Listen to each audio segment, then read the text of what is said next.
بالله من الشيطان الرجيم يا أيها الذين آمنوا اتقوا الله حق تقاته ولا تموتن إلا وأنتم مسلمون. وقال الله تبارك وتعالى في مقام آخر يا أيها الذين آمنوا اتقوا الله وقولوا قولا سديدا يصلح لكم أعمالكم ويغفر لكم ذنوبكم ومن يطع الله ورسوله فقد فاز فوزا عظيما. بسم الله الرحمن الرحيم. يا أيها الناس اتقوا ربكم الذي خلقكم من نفس واحدة وخلق منها زوجها وبث منهما رجالا كثيرا ونساء واتقوا الله الذي تساءلون به والأرحام إن الله كان عليكم رقيبا. أعوذ بالله من الشيطان الرجيم. ولقد مكناكم في الأرض وجعلنا لكم فيها معايش قليلا ما تشكرون.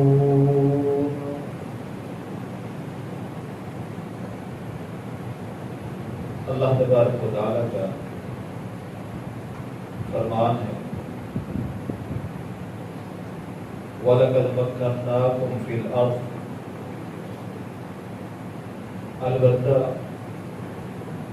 ہم نے تمہیں زمین میں جگہ عطا فرمائی، زمین میں تمہیں ٹھکانہ عطا کیا. وَجَعَلْنَا لَكُمْ فِيهَا مَعَائِشَ، اور اسی زمین میں تمہارے لیے روزی کا بھی بندوبست کیا. قَلِيلًا مَا تَشْكُرُونَ، لیکن کم لوگ ہیں تم میں سے جو شکر ادا کرتے ہیں. سب سے پہلا نکتہ اس آیت کریمہ سے یہ سمجھنا ہے کہ ہمارا خالق اور مالک اللہ تعالیٰ ہے، اور یہ اللہ کا خاص کرم ہے کہ اللہ نے ہمیں اس زمین پر ٹھہرایا ہے، ہمیں انسان بنایا ہے، اور ہمارے لیے اللہ نے گھروں کا انتظام کیا ہے. دنیا میں کتنے لوگ ہیں جو چھت کے بغیر گزارا کر رہے ہیں. موسم کی سختی، کہیں بارشیں، کہیں سیلاب، کہیں سورج کی تپش. آپ ذرا غور کریں تو پتہ چلے گا کہ اللہ کا ہمارے پر کتنا احسان ہے. اللہ فرماتے ہیں وَجَعَلْنَا لَكُمْ فِيهَا مَعَائِشَ، اور دوسرا سب سے بڑا احسان یہ ہے کہ ہم نے تمہارے لیے اسی زمین میں روزی اور روٹی کا بھی انتظام کر دیا. یہ اللہ کا بہت بڑا کرم ہے کہ اگر آپ کے پاس وسائل موجود ہیں اور آپ کو 2 ٹائم کا کھانا میسر ہے اور آپ اچھی زندگی گزار رہے ہیں تو یہ اللہ کا بہت بڑا احسان ہے. یہ کس نے کیا ہے؟ اس میں بندے کا اپنا کوئی ذاتی کردار نہیں ہے. بندہ صرف محنت کر سکتا ہے، بندہ کوشش کر سکتا ہے، لیکن برکت یہ اللہ کی طرف سے ہوتی ہے. یہ انعام اللہ کی طرف سے ہوتا ہے.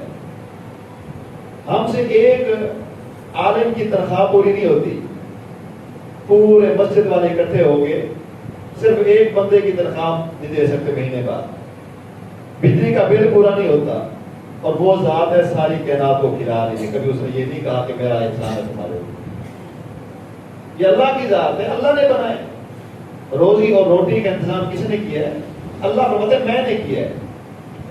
بندہ تکبر نہ کرے کہ میرے پاس اتنا دولت ہے، میرے پاس اتنا پیسہ ہے، میرے پاس فلانی ڈگری ہے، میں نے اتنا تعلیم حاصل کی ہے، لہذا اس کی وجہ سے میرا کاروبار چل رہا ہے. یاد رکھیں جو کچھ چل رہا ہے اللہ کے نظام کے تحت چل رہا ہے. ہم نے معیشت بنائی ہے، اور ساتھ اللہ نے یہ بھی فرمایا کہ قلیلا ما تشکرون، تم میں سے بہت کم لوگ ہیں جو اللہ کی نعمتوں کا شکریہ ادا کرتے ہیں. اللہ نے گھر بھی دیا، اللہ نے روزی روٹی کا بھی انتظام کیا، لیکن اس کے باوجود بہت کم لوگ ہیں جو اللہ رب العالمین کا شکریہ ادا کرتے ہیں. حالانکہ شکریہ ادا کرنا چاہیے.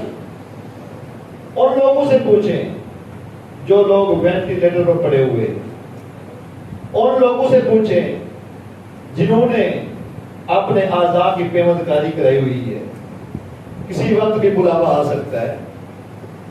ان سے پوچھیں جو گزرتی سانسوں پر چل رہے ہیں. مانا یہ کہ یہ اللہ کا بہت بڑا کرم اور احسان ہے، بہت بڑا کرم اور احسان ہے. جب بندہ دل کا مریض ہوتا ہے نا، تب اسے احساس ہوتا ہے کہ دل کتنا بڑی اللہ کی نعمت ہے. جب انسان کو کوئی بیماری گھیر لیتی ہے تب اسے احساس ہوتا ہے. حالانکہ ہونا کیا چاہیے کہ جب نعمت موجود تھی تب اس نعمت کا شکریہ ادا کریں. اللہ رب العالمین نے سورہ نور میں ارشاد فرمایا کہ رجال، بہت سارے لوگ ایسے موجود ہیں دنیا میں، لا تلہیہم تجارۃ ولا بیع عن ذکر اللہ، وہ کاروبار کرتے ہیں کیونکہ اللہ نے روزی روٹی کا انتظام کیا ہے. وہ خرید و فروخت بھی کرتے ہیں، تجارت بھی کرتے ہیں، لیکن ان کی یہ کاروبار، ان کی یہ تجارت اللہ کے ذکر سے ان کو غافل نہیں کرتے. اللہ کا شکر کرتے ہیں. اور شکر کی صورت کیا ہے؟ اللہ نے فرمایا اللہ کا ذکر کرنا، وَإِقَامِ الصَّلَاةِ، اور نماز قائم کرنا. کتنے ایسے لوگ ہیں کروڑا پتی، اربا پتی، لیکن ان کو مسجد کا پتہ ہی نہیں، کبھی مسجد آئی نہیں. بس پیسہ پیسہ پیسہ، دولت دولت، مالی مالی مالی کرتے بھر جائیں گے، اور بعد میں پتہ نہیں کون کھائے گا کون پیے گا، پتہ بھی نہیں. تو لہذا اللہ تعالیٰ فرماتے ہیں کہ میرے محبوب بندے وہ ہیں، میرے مقرب بندے وہ ہیں، مومن بندے وہ ہیں کہ جن کو ان کی تجارتیں، ان کے کاروبار اللہ کے ذکر سے غافل نہیں کرتے، نماز سے غافل نہیں کرتے، زکوٰۃ دینے سے غافل نہیں کرتے. یخافون یومن، ایسے دن سے وہ ڈرتے ہیں. یہ پیسہ بھی ہے، دولت بھی ہے، کاروبار بھی ہے، لیکن آخرت کی فکر ہے. تتقلب فیہ القلوب والابصار، فرمایا کہ ایسے دن کا خوف ہے کہ جس دن دل جو ہے نا، دل الٹ پلٹ ہو جائیں گے، آنکھیں الٹی ہو جائیں گی. یعنی اس دن کی شدت، قیامت کی شدت ان کے سامنے ہے. اللہ کے خوف کی وجہ سے وہ اپنا رزق بھی حلال کرتے ہیں، نمازیں بھی پڑھتے ہیں، زکاتیں بھی ادا کرتے ہیں، اور اللہ کے ذکر سے غافل بھی نہیں ہوتے. تو تجارت کے کچھ اصول ہیں. تجارت کے کیا ہیں؟ اصول ہیں. ایک مسلمان کے لیے سب سے پہلا جو اصول ہے وہ یہ ہے کہ المسلم اخو المسلم، مسلمان مسلمان کا بھائی ہے. آپ تجارت کریں، لین دین کریں، شریعت نے منع نہیں کیا، کاروبار کریں، لیکن پہلا اصول آپ یہ ذہن میں رکھیں کہ کسی کو آپ لوٹنا نہیں ہے. تجارت کریں، مقصد صرف دولت بنانا نہ ہو، بلکہ فرمایا کہ وہ مسلمان مسلمان کا بھائی ہوتا ہے، اور بھائی بھائی کا خیر خواہ ہوتا ہے. اپنے بھائی کے ساتھ خیر خواہی کریں. ایک مناسب آپ اس میں سے اپنا فیصد رکھ لیں، منافع اپنا مناسب رکھ لیں، لیکن مسلمان کو آپ نے لوٹنا نہیں ہے. یہ تجارت کا پہلا اصول ہے. مسلمان مسلمان کا بھائی. اور دوسرے مقام پر نبی علیہ الصلوۃ والسلام نے فرمایا مسلمان کی مثال ایسے کل بنیان یشد بعضہ بعضا، ایک عمارت کی مانند ہے. جس طرح ایک اینٹ دوسری اینٹ کو مضبوط کرتی ہے، اسی طرح ایک مسلمان دوسرے مسلمان کو مضبوط کرتا ہے. تو تجارت میں یہ اصول آپ نے یاد رکھنا ہے کہ آپ نے مسلمان کی خیر خواہی کرنی ہے. آپ نے مسلمان کے لیے وہی پسند کرنا ہے جو اپنے لیے پسند کرتے ہیں. اور آپ نے بڑا ایک معروف واقعہ صحیح بخاری کا علماء کرام سے سن رکھا ہے کہ ایک شخص نے دوسرے شخص سے زمین خریدی ہے، زمین پلاٹ لے لی ہے، جب وہ ہل چلا رہا تھا تو اسی پلاٹ میں سے ایک سونے کا مشکیزہ کھڑا کھڑا نکلا، سونے کا بنا ہوا۔ اب جس نے پلاٹ لیا تھا اس نے وہ مشکیزہ اٹھایا اور جو پہلا مالک تھا اس کے گھر پہنچ گیا، اس کو جا کے کہتا ہے بھائی میں نے آپ سے پلاٹ لیا تھا، اس میں سے یہ سونا نکلا ہے، اس پر میرا حق نہیں ہے، یہ آپ کا حق ہے، کیونکہ اصل مالک آپ تھے، میں نے آپ کو پلاٹ کی قیمت دی ہے، لہذا یہ آپ رکھ لیں، یہ میرے لیے جائز نہیں۔ اب جو پہلا مالک تھا وہ اتنا ایماندار تھا، اس نے کہا بھئی میں نے آپ کو سب کچھ دے دیا تھا، مجھے نہیں پتا اس میں ہے کہ نہیں ہے، جب میرا ہی نہیں ہے تو میں نے آپ کو پلاٹ بھی بیچا تھا، اس میں جو کچھ ہے وہ آپ کا ہے۔ اس نے کہا میرا ضمیر مطمئن نہیں ہے، میں نے آپ سے پلاٹ لیا ہے، اس نے کہا میرا ضمیر مطمئن نہیں ہے کہ میں آپ سے وہ چیز لے لوں جو آپ کے پلاٹ سے نکلی ہے۔ اب دونوں کا آپس میں جھگڑا ہو گیا، اب یہ کہتا ہے یہ مال آپ کا، دوسرے والا کہتا ہے یہ مال آپ کا۔ اور آج ہماری کیا حالت ہے؟ ہم بھی تو مسلمان ہیں نا، پھر برکتیں کہاں سے آئیں گی، پھر رحمتیں کہاں سے آئیں گی، پھر اللہ ہم سے راضی کیسے ہوگا؟ یہ ایمان ہے۔ ہم تو ٹکے ٹکے کے لیے قسمیں اٹھانے کے لیے تیار ہو جاتے ہیں، اپنے ایمان کو بیچ دیتے ہیں۔ اب وہ کہتے ہیں میں نے نہیں لینا، یہ کہتا ہے میں نے نہیں لینا۔ فیصلہ تیسرے آدمی کے پاس پہنچ گیا۔ فیصلہ جب پہنچا تو اس آدمی نے جب ان کی باتیں سنی تو اس نے کہا کہ دونوں حق پر ہیں، دونوں حق پر ہیں، دونوں ایماندار ہیں، لہذا اس نے کہا کہ ایک کا بیٹا ہے دوسرے کی بیٹی ہے، ان کا آپس میں رشتہ کر دو اور وہ پیسہ ان کے رشتے میں لگا دو اور جو بچ جائے اللہ کے راستے میں صدقہ کرو۔ یہ فیصلہ ہوا۔ اب بتانے کا مقصد کیا ہے کہ دیکھیں سونے کا مشکیزہ تھا پڑا ہوا، کئی کلو کے حساب سے سونا تھا، لیکن اس کے ایمان نے گوارا نہیں کیا کہ میں اپنے بھائی کا حق کھا لوں۔ شک میں آ گیا معاملہ۔ امام بخاری رحمہ اللہ کے جو والد تھے نا، امام بخاری کا نام محمد ہے، ان کے والد کا نام اسماعیل ہے، محمد بن اسماعیل۔ امام بخاری چھوٹے تھے، ان کے والد فوت ہو گئے یا ماں کے پیٹ میں تھے، لیکن یہ وصیت کر کے گئے اپنی بیوی کو، امام بخاری کے والد اسماعیل۔ انہوں نے کہا کہ میں نے ساری زندگی کاروبار کیا ہے، لین دین کیا ہے، لیکن ساری زندگی کے کاروبار میں 1 روپیہ شک کا بھی نہیں، حرام تو دور کی بات ہے، 1 روپیہ ایسا نہیں ہے میرے سارے کاروبار کے اندر جو شک والا ہو، لہذا یہ دولت میرے اس بیٹے پر لگانی ہے، اسے دین کی تعلیم دینی۔ وہ پیسہ لگا، وہ دولت لگی، اور اللہ نے ایسی برکت عطا کی کہ آج جب تک لوگ امام بخاری کی صحیح بخاری نہ پڑھے اس وقت تک عالم کی ڈگری نہیں ملتی، اس وقت اس بندے کو عالم نہیں کہا جاتا۔ یہ اللہ رب العالمین نے عظمت عطا فرمائی، مقام عطا فرمایا امام بخاری رحمہ اللہ کو، کیوں؟ اس لیے کہ ان کی جو روزی تھی، روٹی تھی، وہ حلال کی تھی، اس میں شک کا بھی 1 روپیہ نہیں تھا۔ تو بتانے کا مقصد یہ ہے کہ پہلا اصول یہ ہے کہ آپ نے ایک مسلمان کی خیر خواہی کرنی، کاروبار کرے جائز ہے آپ کے لیے، لیکن خیر خواہی کرنی ہے۔ اور یاد رکھیں دوسرے نمبر کے اوپر کیا ہے، رسول اکرم صلی اللہ علیہ وسلم نے فرمایا، بلکہ جریر بن عبداللہ البجلی کا واقعہ اسی کے تحت آتا ہے۔ صحابی ہے، اپنے غلام کو بھیجا، کہتے ہیں جاؤ اور میرے لیے گھوڑا خرید کر لو۔ غلام ہے، گیا جہاں پر بازار لگتا تھا، ایک شخص گھوڑا پکڑ کے کھڑا ہے، اس سے گھوڑا کی قیمت پوچھی تو 300 درہم کے اندر گھوڑا طے ہو گیا۔ یہ خریدنے والا کون ہے؟ سیدنا جریر بن عبداللہ البجلی کا غلام ہے۔ اب کہا کہ آپ ہمارے گھر میں چلیں مالک کے پاس، وہ اس کے آپ کو پیسے ادا کرے گا، گھوڑا وہاں پر اس کو دیں گے۔ یہ گھوڑا لے کر اصل مالک جو پہلا تھا وہ بھی ساتھ ہے، وہاں پہنچ گئے۔ جب صحابی رسول نے گھوڑے کو دیکھا اور اپنے غلام سے پوچھا یہ کتنے کا طے ہوا ہے، اس نے کہا یہ گھوڑا 300 درہم میں طے ہوا ہے۔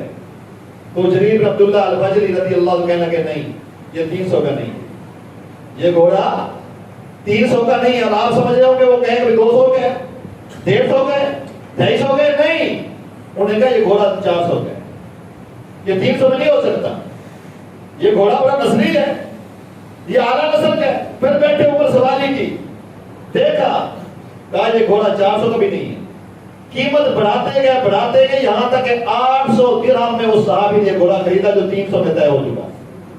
اب یہ کیا ہے؟ یہ مسلمان کی خیر خواہی ہے.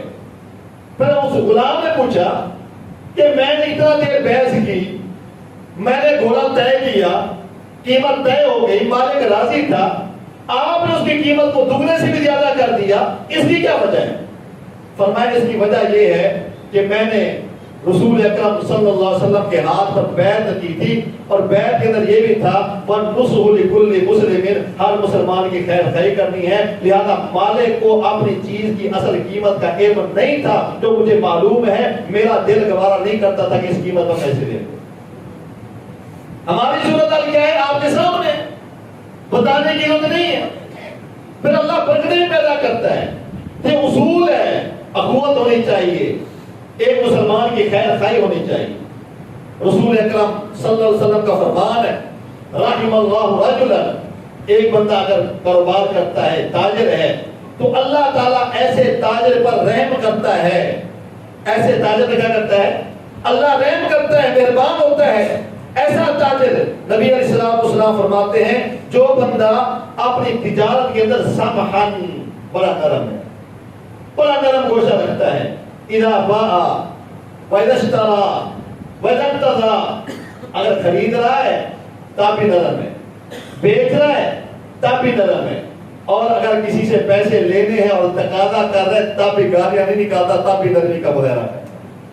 تو ایک مسلمان کے لیے لازمی ہے جو تاجر ہے وہ ان شرعی اصول کو اپنے سامنے رکھے, کاروبار کرے, حلال کھانے کی کوشش کرے, کسی کے ساتھ دھوکہ دہی نہ کرے, اور اپنے کاروبار کو باوقار انداز کے ساتھ کرے. یہ رسول اکرم صلی اللہ علیہ وآلہ وسلم سے کیا ہے؟ ثابت ہے. یہاں تک کہ ایک موقع پر نا نبی علیہ السلام نے ایک شخص سے اونٹ لیا تھا ادھارا, کہ بعد میں اونٹ آئیں گے تو آپ کو میں اونٹ دے دوں گا. اب جب وعدہ آ گیا, وہ شخص آ گیا اور آپ نے اونٹ کا مطالبہ کرنے لگ گیا. مطالبہ کرتے ہوئے اس کی آواز اونچی ہوگی. آواز کیا ہوگی؟ اونچی ہوگی. یہاں کے مومنوں کے لیے جائز نہیں ہے کہ اللہ کے پیغمبر سے اونچی آواز کرے, لیکن تقاضا کر رہا تھا, آواز اونچی ہوگی. تو صحابہ کرام غصے میں آ گئے. نبی علیہ السلام کے نام غصے کرو, غصہ نہ ہو. کیوں؟ آپ نے صاحب الحق کی مقالہ, جس نے لینا ہوتا ہے وہ باتیں بھی سنواتا ہے. یہ اللہ کے پیغمبر کے الفاظ ہیں, بات نوٹ کریں. جس نے لینا ہوتا ہے نا وہ باتیں بھی سنواتا ہے. اب اس کا کیا معنی ہے؟ اس کا معنی یہ ہے کہ آگے جس نے دینا ہے وہ نرمی کا مظاہرہ کرے. وہ یہ نہیں کہ جو وہ تھانہ پڑا ہے, وہ کچہری پڑی ہے, جو جہاں سے مرضی لے لو, میں دینے ہی نہیں. یہ ہمارا اصول یہی ہے نا کہ اگر کوئی بندہ سختی سے پیش آئے, چاہے وہ حق پر کیوں نہ ہو, ہم کہتے جو ہم نے دینے نہیں تمہارے. جس کو جا کے مرضی کہتے تم کہہ دو, اللہ کا نبی کیا کہہ رہا ہے کہ نہیں. جس نے لینا ہوتا ہے اس نے باتیں کرنی ہوتی ہیں, لیکن اس کو بھی چاہیے کہ اچھے انداز میں مطالبہ کرے. فرمایا کہ مجھے کہو اچھے انداز میں اس کا حق دوں, اور اسے کہو کہ تم مطالبہ کرو تو اچھے انداز مطالبہ کرو. یہ اصول ہے تجارت کا جو میرا پیغمبر جناب محمد رسول اللہ صلی اللہ علیہ وسلم ہمیں سکھا رہے ہیں. نبی علیہ السلام فرماتے ہیں قیامت کا روز ہوگا, اللہ نے بولا ایک شخص کو بلائیں گے, اللہ فرمائیں گے کہ اس کی غلطیاں بہت تھیں, اس کے گناہ بہت تھے, لیکن اس کی ایک خوبی تھی, اس خوبی کی بنیاد پر اس کے سارے گناہوں کو میں نے معاف کر دیا, اس کو جنت کا داخلہ عطا کر. یہ کاروباری تھا, یہ تاجر تھا, لوگوں سے پیسے لینے ہوتے تھے, یہ اپنے لڑکوں کو بھیجتا تھا, نوکروں کو بھیجتا تھا.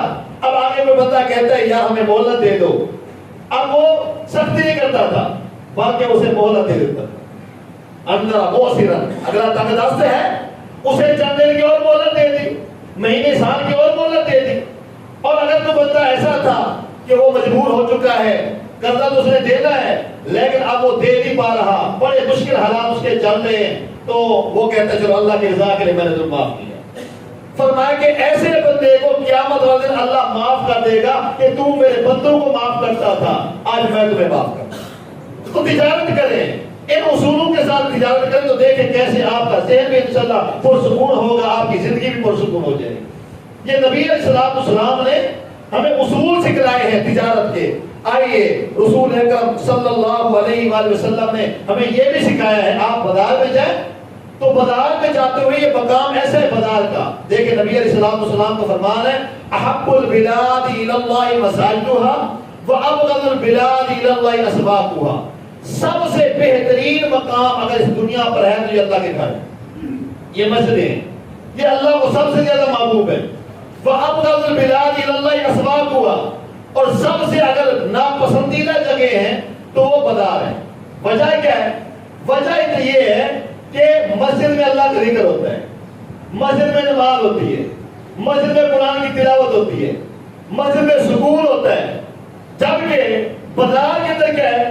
بازار میں شور و گول ہے, بازار میں جھوٹ ہے, بازار میں غیبت ہے, بازار میں چغلی ہے, بازار کے اندر آنکھوں سے بندہ خیانت کرتا رہتا ہے. یہ ساری چیزیں بازار کے اندر موجود ہیں, اس لیے بازار کو ناپسندیدہ کہا گیا ہے. لیکن بازار میں جانا جائز ہے, ایسا نہیں کہ بازار میں جانا ناجائز ہے, لیکن شریعت نے بھی اصول سکھائے ہیں. پہلا اصول یاد رکھیں, وہ یہ ہے کہ آپ جب بازار جائیں تو دعا پڑھیں, لا الہ الا اللہ وحدہ لا شریک لہ لہ الملک ولہ الحمد یحیی و یمیت وہو حی لا یموت بیدہ الخیر وہو علی کل شیء قدیر. جامع ترمذی میں یہ حدیث موجود ہے. یہ دعا پڑھیں تو اللہ کی طرف سے رحمتوں کا نزول ہوتا ہے, درجات میں بلندی ہوتی ہے, گناہوں کا خاتمہ ہوتا ہے, اللہ نقصان سے بندے کو محفوظ کرتا ہے. تو یہ دعا پڑھ کے جایا کریں آپ بازار میں جائیں.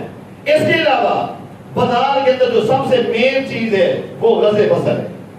اپنی نگاہوں کو نیچا رکھنا. کیا کرنا؟ نگاہوں کو نیچا رکھنا. یہ لازمی اور ضروری ہے ایک مسلمان کے لیے. اللہ رب العالمین نے سورہ نور کے اندر جہاں پردے کے مسائل بیان کیے نا, عورتوں کے لیے حکم ہے کہ آپ پردہ کر کے رکھو. اس حکم سے پہلے جو حکم ہے وہ مردوں کے لیے. وہ حکم کیا ہے؟ فرمایا قل للمؤمنین, فرمایا کہ اللہ رب العالمین فرماتے ہیں مومنوں سے کہہ دیجئے کیا کریں, یغضوا من ابصارہم, اپنی نگاہوں کو نیچا رکھیں. یہ مومنوں سے حکم ہے, نگاہوں کو نیچا رکھیں. ویحفظوا فروجہم, اپنی شرمگاہوں کی حفاظت کریں. ذالک ازکی, یہ ان کے لیے زیادہ بہتر ہے, لہذا پاکیزہ ہے. تو آپ کاروبار کریں, کاروبار کرنا منع نہیں ہے, لیکن اصول سکھائے جا رہے ہیں کہ جو یہ مقام بڑا انتہائی سخت مقام ہے, یا بندہ برائی سے بہت زیادہ قریب ہو جاتا ہے, بے پردگی عام ہوتی ہے, لہذا آپ نے حیا کا مظاہرہ کرنا ہے اور اپنی آنکھوں کو نیچا رکھنا ہے. یہ اصول ہے شرعی. نبی علیہ الصلوۃ والسلام حج کے موقع پر نا ایک نوجوان ساتھ ہے, آپ کا رشتہ دار ہے, نوجوان آدمی ہے. اب زید ہے, بتاؤ کامل ہو جاتا ہے. اب وہ فضل بن عباس رضی اللہ عنہ, وہ بھی صحابی تھا لیکن نوجوان ہے, وہ بار بار مڑ کر پیچھے دیکھ رہا تھا, پیچھے خواتین تھی, بار بار مڑ کر دیکھ رہا تھا. تو نبی علیہ الصلوۃ والسلام اسے روک دیا, آپ نے اسے روک دیا, فرمایا کہ نہ دیکھو, یہ جو نظر ہے نا یہ شیطان کی طرف سے, فرمایا کہ ایک تیر ہے شیطان کی طرف سے, جو تیر فرمایا کہ زہر کے اندر ڈبویا گیا ہے. یہ زہر والا تیر جب کسی کو لگتا ہے تو بندہ زندہ نہیں رہتا. یہ نگاہوں سے فتنے پیدا ہوتے ہیں. تو پردے سے پہلے جس چیز کا شریعت نے ہمیں حکم دیا ہے وہ یہ ہے کہ آپ نگاہوں میں حیا پیدا کریں, اپنی نگاہوں کو نیچا رکھیں. یہ حکم ہے, اور خاص کر ان لوگوں کے لیے جن کا کاروبار ہے, جو تاجر ہیں, جو بازار میں بیٹھے ہیں, ان کے لیے اصول لازمی طور پر ہے. اسی طرح خواتین بھی جاتی ہیں, خواتین اگر مجبوراً جانا پڑے تو ان کے لیے یہی حکم ہے, یا غضضنا من ابصارہن, کہ آپ نگاہوں کو نیچا رکھیں, پردہ کر کے جائیں. اور رسول اکرم صلی اللہ علیہ وسلم نے کیا فرمایا, ایما امرأۃ استعارت, جو عورت کیا کرتی ہے, باہر نکلتی ہے اور وہ خوشبو لگا کے جاتی ہے, بے پردہ ہو کے جاتی ہے, نبی علیہ الصلوۃ والسلام فرماتے ہیں استشرفہ الشیطان, شیطان اس کو جھانک کر دیکھتا ہے, شیطان جھانک کے دیکھتا ہے. اور ساتھ نبی علیہ الصلوۃ والسلام نے یہ بھی فرمایا کہ ایسی عورت جو کہ خوشبو لگا کر بے پردہ باہر نکلے گی, فَهِيَ كَذَا وَكَذَا, یعنی زانیۃ, یہ عورت ایسی ہے جو زانی ہے اور زنا کی دعوت دے. یہ نبی علیہ السلام کا فرمان ہے. تو بازار جانے سے پہلے یہ شرعی اصول جو ہے یہ آپ ان کو ذہن میں رکھیں. ہمارے یہاں یہ ہے جن میں پردہ کرنا ہوتا ہے وہ بغیر پردے کی ہوتی ہیں, اور جن پر اللہ نے کچھ نرمی کی ہوتی ہے ان میں برقعے پیدا کے ہوتے ہیں. ایسے ہے نا, برقع پہننے جائز ہے, لیکن جب بڑھاپا آ جاتا ہے تو شریعت نے تھوڑی تخفیف کر دی ہے. برقع اتار دے, بڑی چادر لے لے, جائز ہے ان کے لیے, لیکن برقع پہننا چاہے تو اور زیادہ پاکیزہ ہے. لیکن جو نوجوان ہیں جن کو پردے کی ضرورت ہے, جہاں فتنے کا خوف چاہیے. ہمارا یہ معاشرہ ہے کہ ابھی تو بچی ہے, اسکول میں بچی کو بھیجا تو استاد جی کہتے ہیں جی آپ ابھی سے 18 سال کی عمر ہے اور آپ نے برقع شروع کر دیا ہے, یہ آپ اتار دیں. اندازہ لگے یہ پاکستان ہے, یہ اسلامی فلاحی مملکت ہے, برائی کو عام کیا جا رہا ہے اور بازار میں یہ چیز تو عام ہے. لہذا میرے بھائی حیا یہ سب سے پہلی چیز ہے. تجارت کرے, معاملات کرے, لین دین کرے. نبی علیہ السلام نے سیدنا علی رضی اللہ عنہ سے فرمایا تھا, اے علی اگر کوئی غیر محرم عورت سامنے آ جائے اور نگاہ پڑ جائے تو اللہ معاف کرے گا. نگاہ پڑ جائے پہلی کو اللہ معاف کرے گا, لیکن اس کے بعد اگر دوسری نگاہ ڈالو گے تو اللہ معاف کرے گا, معاف کرے گا. یہ نبی علیہ السلام کا فرمان ہے. پہلی معاف ہے اگر پڑ جاتی ہے تو, یہ اس کا معنی یہ نہیں ہے کہ آپ دیکھتے رہیں. اگر آگے عورت آ گئی نگاہ پڑ گئی ہے تو اللہ معاف کرے گا, لیکن اس کے بعد بار بار دیکھنا یہ اللہ رب العالمین اس کا مواخذہ کرے گا. یہ نبی علیہ السلام کا فرمان. اور نبی علیہ السلام نے یہ بھی فرمایا یہ انسان جو ہے جو کچھ اس کی تقدیر میں لکھا ہے وہ اس کو مل کر رہے گا. فرمایا کہ انسان کی آنکھیں بھی گناہ کرتی ہیں, اللہ کے نبی کا فرمان ہے. انسان کے ہاتھ بھی گناہ کرتے ہیں, انسان کے یہ کان بھی گناہ کرتے ہیں, انسان کے یہ پاؤں بھی گناہ کرتے ہیں. آنکھوں کا گناہ کیا ہے کہ غیر محرم عورتوں کو دیکھنا. یہ نبی علیہ السلام کا فرمان ہے, یہ آنکھوں کا گناہ ہے. شریعت نے قرآن نے کیا فرمایا, وَلَا تَقْرَبُوا الزِّنَا, یہ نہیں کہ زنا نہ کرو, بلکہ نے فرمایا زنا کے قریب مت جاؤ. اس کا معنی یہ ہے کہ ایسی کوئی حرکت نہ کرو جو انسان کو زنا کے قریب کر کے نہیں جاتی. مثال کے طور پر فلمیں دیکھنا, ڈرامے دیکھنا, فوج پروگرام دیکھنا, یہ ایسی چیزیں ہیں جو انسان کو زنا کے قریب کر دیتی ہے. تو اللہ نے قرآن میں فرمایا وَلَا تَقْرَبُوا الزِّنَا, زنا کے قریب مت جاؤ. لہذا ایسے کاموں سے بندے کو کیا کرنا چاہیے, پرہیز کرنا چاہیے. آئیے ایک اصول یہ بھی ہے تجارت کا, کاروبار کا, کہ ہمیشہ سچ بولنا ہے. گھاٹا آتا ہے آ جائے, ظاہری طور پر نقصان ہوتا ہے ہو جائے, لیکن بندے کو جھوٹ نہیں بولنا چاہیے. جھوٹ نہیں بولنا چاہیے, سچ بولے. نبی علیہ السلام کا فرمان یہ ہے جو سچ بولے گا کبھی اس کو نقصان نہیں آ سکتا. یہ اللہ کے نبی کا فرمان ہے. اور آج کیا کہتے ہیں جی مولوی صاحب اگر سچ بولے تو منافع آتے نہیں ہے, کاروبار ٹھپ ہو جائے گا. یہ انسان کی سوچ ہے اور یہ شیطان کی سوچ ہے. شریعت کیا کہتی ہے, البیعان بالخیار ما لم یتفرقا. مسئلہ سمجھیں کہ دو خرید و فروخت کرنے والوں کو اختیار ہوتا ہے, ایک ہی محفل میں بیٹھے ہیں, سودا کیا, بیٹھے ہوئے ہیں, دونوں میں سے ہر ایک کو اختیار ہے سودا کینسل کرنا, کیا کر سکتے ہیں. چاہے صبح کینسل سودا ہوا, شام تک بیٹھے اکٹھے, شام کو یہ کہتے ہیں جی میرا سودا کینسل ہے, آپ یہ نہیں کہیں گے کہ آپ ہماری زبان ہو چکی ہے, مسجد میں بیٹھ کے بات ہوئی ہے, نہیں کہہ سکتے. شریعت نے اختیار دیا ہے. اور ساتھ یہ بھی نبی علیہ السلام نے فرمایا ان صدقہ وبینا بورک لہما فی بیعہما. اگر خریدنے والا فروخت کرنے والا دونوں اگر سچ بولیں اور اپنی چیز کے عیب بیان کر دیں تو دونوں کو منافع آئے گا. یہ کون کہتا ہے؟ رسول اکرم صلی اللہ علیہ وسلم نے فرمایا اے صدقہ وبینا, اگر دونوں سچ بولیں, دونوں اپنی چیز کے جو عیوب ہیں وہ بیان کر دیں تو فرمایا کہ ان کی بیع میں اللہ برکت پیدا کر, بورک لہما فی بیعہما, اللہ برکت پیدا کرے گا. وَإِنْ كَذَبَا وَكَتَمَا مُحِقَتْ بَرَكَتُ بَيْعِهِمَا. اگر فرمایا خریدنے والا اور آگے فروخت کرنے والا دونوں میں سے یا دونوں جھوٹ بول رہے ہیں اور دونوں ایک دوسرے کو دھوکہ دینا چاہتے ہیں تو نبی علیہ السلام میں عیوب چھپا رہے ہیں تو ان کی بیع کا جو برکت ختم ہو جائے گی, نہ اس کو فائدہ ہوگا نہ اس کو فائدہ ہوگا. تو آپ حلال کھائیں, حلال کی تلاش کریں, دھوکہ دینے کی کوشش نہ کریں, جھوٹ مت بولیں. ہمارے یہاں عام طور پر جھوٹ بولا جاتا ہے, بازار میں قسمیں اٹھا کر جھوٹ بولا جاتا ہے. اللہ کی قسم یہ جی اتنے کی میری خرید ہے, حالانکہ خرید بہت کام کی ہوتی ہے, لیکن قسم بھی کھائی جاتی ہے اور جھوٹ بھی ساتھ بولا جاتا ہے. نقصان پتہ کیا ہے؟ آئیے صحیح مسلم کی حدیث سناتا. رسول اکرم صلی اللہ علیہ وسلم کا فرمان ہے ثلاثۃ لا یکلمهم اللہ یوم القیامۃ ولا ينظر الیہم ولا یزکیہم ولہم عذاب علیم. 3 قسم کے لوگ ایسے ہیں کہ قیامت والے دن اللہ پر سخت ناراض ہوگا, سخت ناراض ہوگا. ناراضگی اس حد تک ہوگی کہ اللہ رب العالمین ان سے کلام نہیں کرے گا. بندہ جب کسی سے ناراض ہوتا ہے تو سب سے پہلے یہ ہوتا ہے بولنا چھوڑ دیتا ہے, کلام نہیں کرے گا. اس کے بعد اگر ناراضگی زیادہ ہے, اگر سامنے آ گیا ہے تو پھر آنکھیں چڑا لیتا ہے, دیکھتا بھی نہیں ہے اس کو. ناراضگی زیادہ ہوگی، مقبول ہو گیا، منہ پہ بول لیتا ہے، اللہ منہ بول لے گا، دیکھے گا بھی نہیں. وَلَا يُزَكِّيهِمْ.